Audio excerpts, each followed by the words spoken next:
quite an experience. And like, no, I never imagined. I would say maybe a year or 2 years ago, it kind of, if you told me, it's maybe this makes sense because my party has just gone off the rail. Thank you.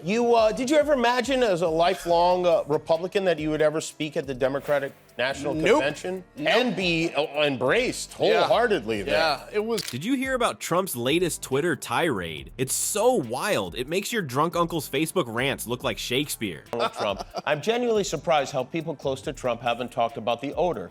It's truly something to behold. Wear a mask if you can. He just tap dances. Can you commit to prioritizing legislation to make childcare affordable? And if so, what specific piece of legislation? For 24 straight hours, the former president went on a posting spree that would make even the most addicted social media influencers say, dude, take a break. But here's the kicker. Jimmy Kimmel decided to clap back, and oh boy, did he bring the heat. Want to know how Kimmel turned Trump's meltdown into the comedy event of the year? Keep watching, because this is one roast you don't want to miss. Every president in the history of our country has at least had a basic commitment to saying the truth. I want, when I get out of here, to leave a country stronger than I came in. Donald Trump came in and basically has said, it's all about me. The only thing that matters to him is his ego. This man pretending to be righteous. He's a perpetrator who can't stop playing the victim. Before we move on, I'd like to ask you a small favor. If you appreciate this content, please take a second to like this video and subscribe to the channel. Over 98% of you watch the videos without subscribing. It costs you nothing, but it makes a huge difference to us. So did you click the subscribe button? Great, thank you so much. Now, back to the video. It was as if someone had prodded a sleeping bear with a stick dipped in hot sauce when Trump saw Kinzinger on television. Before you could say "Kafife," the tweet storm started, and the former president's fingers began to twitch more quickly than a cat on a hot tin roof. Initially, there were only mumbles and complaints, the typical Lion Adam and fake news fare. But as the hours passed, strange things began to happen. Very strange. Kind of strange, like, is this real life? All of a sudden, neither the Democrats nor the media were Trump's worst enemies.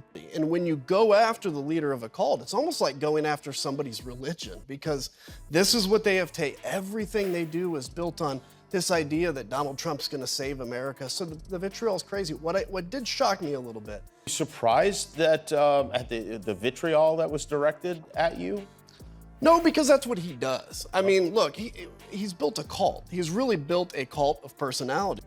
Windmills, actually. Yes, you heard correctly, windmills, the large spinning devices that generate electricity. Trump appeared to believe they were trying to harm him, possibly even robbing him of the wind he required for his trademark hairstyle. It resembled a presidential Don Quixote, but with a golf cart instead of a horse. Even Trump's most devoted supporters were beginning to wonder as the clock reached the 12-hour mark.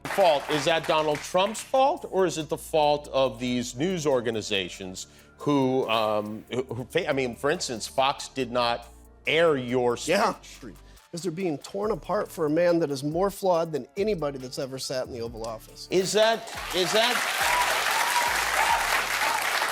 Yeah. They did not run it. They did not run that part of the convention, which is, it's kind of crazy for some channel that says it's fair and balanced, and that it's it has the word news in their title. It's a bad sign when ardent fans wearing MAGA hats comment, "Sir, this is a Wendy's." They seem to be trying to remind him that presidential tirades are not appropriate on Twitter. Did Trump, however, stop? He was just warming up. Oh no. In the Mar-a-Lago sun, his phone's circuits were likely melting more quickly than ice cream, pleading for pity. However, the tweets continued, a constant barrage of exclamation points and capital letters. By hour 18, Trump had discussed everything from conspiracy theories about the deep state hiding in his golf balls to the evils of windmills. With more spelling errors and less coherence, it was similar to watching a toddler's sugar rush in slow motion. The situation had gotten so out of hand as the 24-hour mark drew near that there were rumors that Twitter might adopt the moniker Trumper. You have to give credit where credit is due after all, when one man creates more content on his own than the entire population of a small nation. Probably regretting their choice to spend the entire night examining the tweets. One psychologist called the scene akin to a grown man throwing a tantrum. That to us, it kind of felt harmless, but this is a way to build the campaign coffers. So the news organizations, politicians, and then Donald Trump comes along, and Donald Trump has no commitment to truth. I mean, this is the thing is, To whom do you assign the blame for that? well, look, I think the ground for Donald Trump started before he came into the scene. And I talk about this in my book. It's a mea culpa of like, look, we used fear. Every president in the history of our country has at least had a basic commitment to saying the truth sometimes, right? Or at least saying, I want when I get out of here to leave a country stronger than I came in. It's probably the most courteous way anyone has ever described a Trump tweet storm. Let's face it, Jimmy Kimmel was busy making that outburst into TV gold while psychologists were restless over Trump's tweet storm. With jokes sharper than Trump's golf pencils and props that would make even the Secret Service laugh, the late-night host strode into his studio. You could sense the tension in the room as Kimmel sat behind the desk. Wondering if even the comedy king could find humor in this mess, the audience held their breath, but he delivered, boy. The tone for the entire roast was established by Kimmel's opening zinger. Ladies and gentlemen, the President of the United States is currently throwing a temper tantrum in his golden potty. Kimmel had barely begun when the audience burst out laughing. During the roast, Kimmel described Trump's online tirades as digital diarrhea. It was similar to watching a master chef in action, except that Kimmel was serving up a steaming plate of political satire rather than a fine dining experience.